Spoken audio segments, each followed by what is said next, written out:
They also have emulsifiers added to them to make them have a better texture and taste, mouthfeel, I should say. And emulsifiers have been shown to break down the gut microbiome, the lining, not the microbiome, the lining of your gut, and then that disrupts that. Hi, welcome to the Judy Terrell Show, where I explore topics intended to optimize every body 50, 60, 70, and above. Welcome, everybody. Greenwashed foods. Have you heard this term? Maybe not, because I think I coined it myself. I made it up. But I made it up because what I'm seeing with a lot of my clients is that everybody is really trying to pay attention to their health and well-being, and they're trying to choose foods that are healthy for them, and they're going to best help them to manage their weight and to keep chronic illnesses at bay and to help them feeling young and energetic and healthy, right? So many of my clients are doing their work of trying to figure out what that looks like. What are things to buy? And there are categories of foods that are getting under the wire, I say, and I call them greenwashed because on the surface, they look like they're a healthy food because of the labeling that's on the front of their packaging.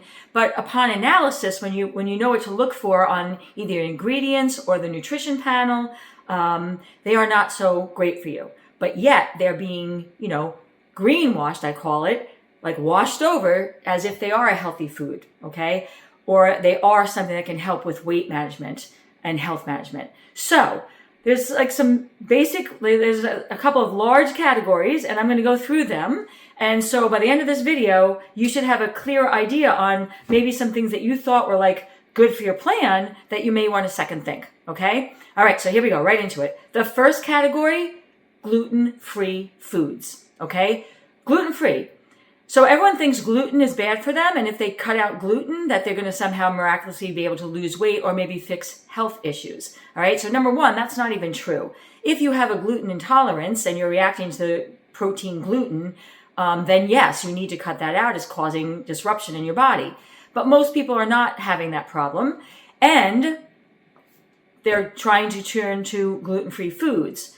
Now, turning to gluten-free foods because you want to eliminate gluten is one thing, but turning to gluten-free foods because you think they're a better choice than a food that has gluten in it is another whole thing, okay? And that's what's happening to my clients. They're getting, blinded by the gluten-free on the label and thinking that's going to help them to lose weight.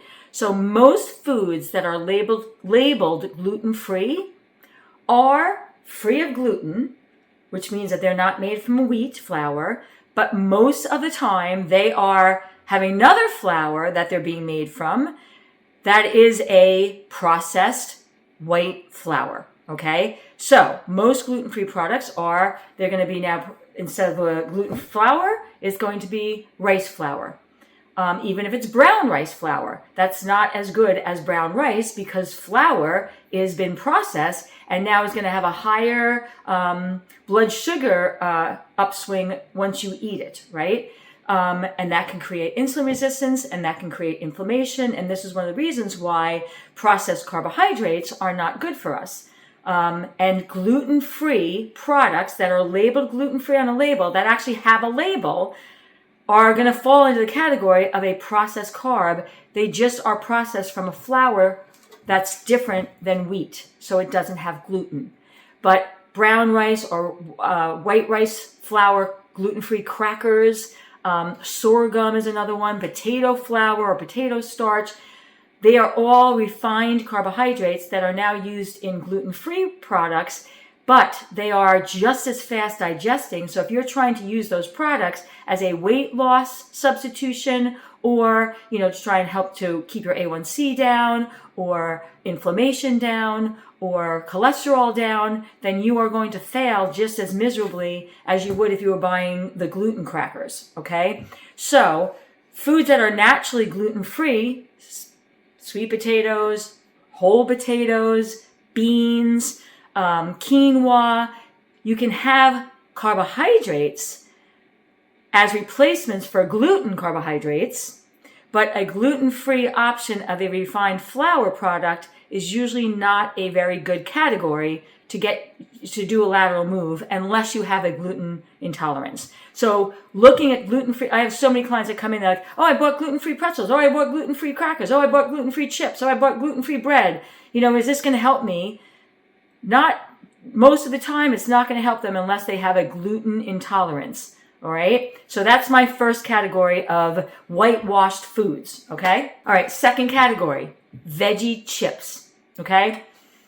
Pirate's booty, veggie straws are two big ones that my clients will, bring to my attention.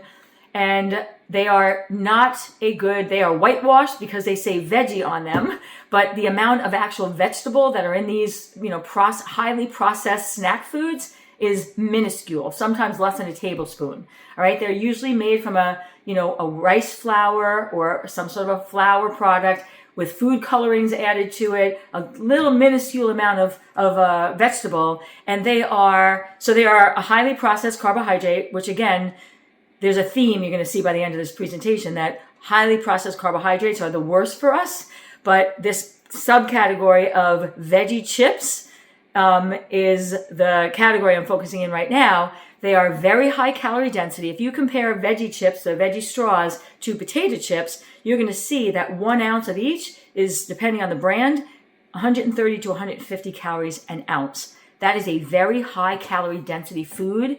And by the time you eat a couple ounces of it, you are way over your calorie budget and with very little vegetable actually going into your body. So if you want veggie chips, I would encourage you to cut up some vegetables and put some salt and cumin or chili powder and either air fry them or bake them under the broiler or bake them in your oven and make your own veggie chips. But store-bought, veggie chips are my second category of greenwashed foods that many of my clients are falling victim to thinking that are better for them when they are actually, in most cases, they're like just equally as bad. Okay, so veggie chips, category number 2. Category number 3, energy bars and protein bars. All right, different brands claim different things, clean ingredients, but lower sugar because now they're using a sugar substitute that has 0 calories, but are still very, very, very, very, very, very, very sweet, actually more sweet than sugar. Pretty much all the bars, protein bars, all the bars that we're using that we're thinking are healthy for us. I can name a whole, slew of brands, but I don't want to, do that necessarily on this video. But the bars, they vary by size, but they all come in somewhere between 100 to 120 calories an ounce. That is a very high calorie density food. Most of the bars are about 2 ounces each, somewhere in that vicinity. So you're having 2 ounces of food, 200 calories. That's not very... It doesn't stay with you very long because there's not enough volume. And at those calorie densities, you're going to, digest them relatively quickly. And then an hour later, even though if you had 200 calories of whole foods, you might have been satisfied for longer and get to the next meal. I have a lot of clients telling me they're having protein bars for either their breakfast or their lunch. And then they're struggling to lose weight because they're so dense. And they're high in sugar in many cases, or high in these sugar substitutes, which are having their own problems in our GI tract. So, erythritol, aspartame, saccharin, those are all ones that are not good for us, even though they are calorie free. So they can say 0 calorie or 0 sugar, and no added sugars on the label. But if they're very sweet tasting, then they're probably, again, a greenwash product that you want to stay away from. And one of the reasons why I say this is, monk fruit and stevia are 2 that I do recommend, but when they're in the context of the bars and when you're using these bars as meals, one of the reasons why I tell people to be very, very cautious of even monk fruit and stevia sweetened products is because they don't have the same negatives in your gut microbiome and on your insulin, raising insulin in your bloodstream, but they have an equal stimulating effect to the limbic system of your brain and your hypothalamus, and then the dopamine reaction. And so even those more healthful 0-calorie sweeteners that are in some bars can lead to high food noise. And we all, if you've heard anything about GLP-1s, you've heard about food noise. It's basically that constant thinking about food. And when our dopamine receptors are getting spiked up so high from these, non-caloric sugar alternatives, even the healthy ones, then you're getting an increase of tolerance, and the receptors to the dopamine get arrested, and now it takes more of those things to get you the same level of satisfaction. And so it becomes, like a confounding spiral up of needing to have more and more of these sweet tasting, even though they might be monk fruit and stevia sweetened. So I tell people, if you're going to use the bars, they should be used for travel, for emergencies when you really can't get to food, and it's better to have something than nothing, because then the next time you eat, you're going to, be more apt to overeat. But you really want to use all these very sweet tasting products, especially the bars, discrimination. So that's my third category of what I call the greenwash foods. And very closely related to the bars, my fourth category is protein powders.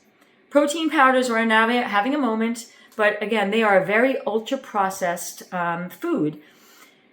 I can talk to you about the different issues about the processing of getting the protein and extracted from its original source, and what they have to do that. They either have to high heat it or chemically treat it to break these bonds. And you've read the stories where there's lead poisoning or arsenic, and the levels in the proteins, once they do the random, they go out and check the products, they come in high.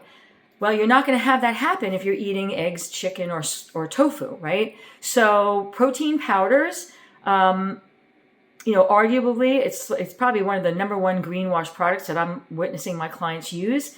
But I will say this, in my practice, if somebody's trying to monitor their weight and lose body fat, then the GLP drugs are causing slower gastric transit. It makes the food sit in your stomach and your intestines longer, and that's one of the mechanisms that helps you to then lose weight, because you don't want to eat because you're still full, right?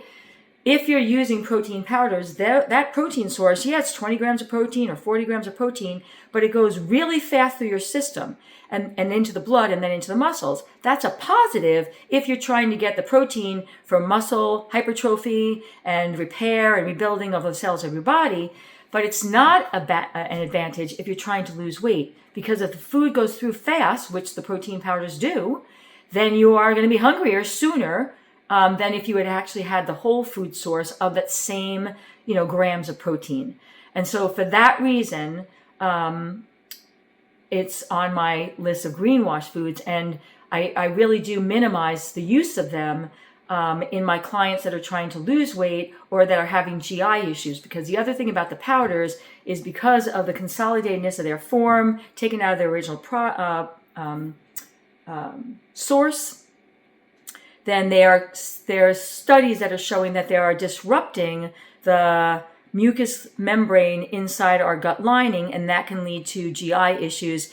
And GI issues with the mucous membrane and the lining of our GI is also related to autoimmune, diagnoses, because things are getting through that membrane that shouldn't, and then are getting into the main body, and then your immune system is attacking things. Not because it's attacking something inappropriately, but because things that shouldn't be getting through the digestive lining are getting through on a regular basis. So we do not want to disrupt that gut microbiome, right? So we want to stay away from protein powders, especially if you have digestive issues or if you have autoimmune issues, all right? So moving on, the next category, I think this is my fifth one, 0-calorie products that are usually combined with net carb 0 on their label. I have so many clients that are coming in, they're like, well, I'm using the net carb 0, it's 30 calories for a wrap, because I'm trying to lose weight, and that's the lowest calorie, right? So the reason why these products have made my list of greenwashed and then things that we want to avoid is because they're usually made from a highly processed white flour, okay? And then what the manufacturers do is they buy fiber that has also been highly processed and removed from its original source, and then put into bags and huge, supply bags that they buy from food supply houses that they then add to the white flour product, so they can say they're high fiber. And then they can say, well, the fiber is going to outweigh the insulin reaction of the white flour. So if we take the fiber and subtract that from the total net the carb, then we get a net carb, and that's what they report on the label. Like, that's all gobbledygook for, this is a white flour product, okay? And so I'd rather see you have the sprouted grain tortillas or wraps or breads, because now they're going to be a little bit more caloric, but they're going to actually supply better nutrition. There's going to be, the fiber is in there naturally, not a processed fiber added to a white flour product. And it's going to sit in your system longer than the manufactured fibers, because your body has to actually break it down, versus the fiber's already been broken down, removed from its package, and then just added to another flour product, okay? So it's very misleading. And then a lot of times those things are also then added to them 0-calorie sweeteners, right? So that makes them taste better. And they're also, in these particular products with the net carb and the zero sugars, they also have emulsifiers added to them to make them have a better texture and taste, mouthfeel, I should say. And emulsifiers have been shown to break down the gut microbiome, the lining, not the microbiome, the lining of your gut, and then that disrupts that. It's almost like if you had skin on the outside and it was sore and raw and red and angry. That's what's happening inside. And that membrane is the gateway of keeping things that shouldn't get into your inner sanctum, picked up by the bloodstream and then carried all over around your body. So the emulsifiers, we don't want to have those. And these are added a lot to 0-calorie sweetened products and net carb zero products, or net carb low net carb, right? So again, there's just a lot of manufacturing that's going into these processed carb products. So just stay away from the net carb zero anything and the 0-calorie sweetened things. They might be sweetened with, erythritol, sulfamate K, aspartame. Those are all been linked to GI lining, stomach lining disorders. Those are not good. Then there's a category that's a little bit like xylitol, sorbitol, mannitol. Again, sugar alcohols, they can cause gassy. They're not digestible by our system the same way as regular sugars. And they can cause gas and bloating and pain. And then there's a couple that are still like they're 0 calories, and this would be monk fruit and stevia. They do not jack up your blood sugar. They still taste sweet. They are 0-calorie sweeteners. But what they are in danger of doing is not disrupting your gut lining as much as disrupting the dopamine receptors in your brain. So, don't think you're doing any favors that if you're using these 0-calorie sugars, 0-calorie sweetened products, because I have clients, I'm educating my clients, look at the added sugars, but now all these 0-calorie sweetened products will have 0 added sugars, but they are still doing some disruptions to various systems of our body. And I'd rather see you mash berries up into a yogurt than get one that's sweetened with stevia or monk fruit, which is like hundreds of times sweeter, and then jacking up that receptor area of your brain for dopamine and creating louder food noise and a higher drive for sugar and sweet tasting things. Okay, so that's why these 0-calorie sweetener products have made my greenwash list. Okay, and my final greenwash product that I'm trying to steer my clients away from would be fruit juices. All right. The problem with the fruit juice is that it doesn't have the 0-calorie sweeteners. It doesn't have added cane sugar to them, the healthy ones. That's what most of my clients are looking at. But these are the ones that I'm still saying are greenwashed.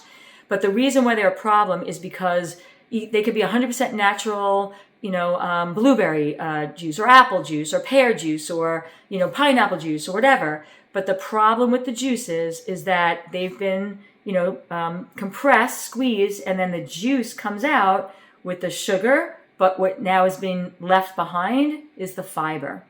And if you're taking in, even if it's 100% natural sugar, consolidated into a juice, because you wouldn't eat 3 pineapples, at one time, because the fiber would make you full and it would buffer the reaction of those sugars from the natural pineapple in your blood. But you could drink easily that if you're drinking like a 16-ounce pineapple drink after like a workout or something, right? So juices, it could be any juice, pomegranate juice, tart cherry juice, pineapple juice, which is being, good for an anti-inflammatory, the bromelain in the pineapple. But if it's a juice, the best thing you can do is if you buy the all-natural ones, no added sugars, no added zero sugar substitutes to them, and then you use them, but you dilute them in either plain water or possibly a seltzer or a sparkling water, then you're going to get the vitamins, the antioxidants, the anti-inflammatories, the phytonutrients that are in these good juices. Because I do recommend, tart cherry juice to some of my women clients that are having hot spells overnight. Pomegranate juice, really good for the polyphenols, and that being an antioxidant for some of my clients that are battling some, low-grade health issues or energy issues or inflammation issues.